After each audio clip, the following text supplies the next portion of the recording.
وانا بعمل الرنين اول ما ابتدوا يركبوني ودخلوني جوه الجهاز ابليس جه وقال لي ده ورم في المخ. قبل ما اعرف حكايه الMS كان في اخ قريب قوي مننا كان رقد ورم في المخ، فمبروك عليكي. فبعد دقيقه كده قلت له وماله، ورم في المخ ورم في المخ، هروح السما مفيش مشاكل، انا مغسوله بدم المسيح وضمنا السما 100%.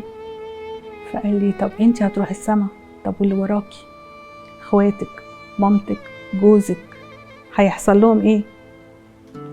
فقلت بسيطه، انا اروح السما وجوزي يتجوز، احنا الرب ما سمح لناش باطفال فما فيش مشاكل، الله هيعتني بجوزي، الله هيعتني باخواتي، الله هيعتني بولاد اخواتي، ما فيش مشاكل، مش الدنيا مش هتقف.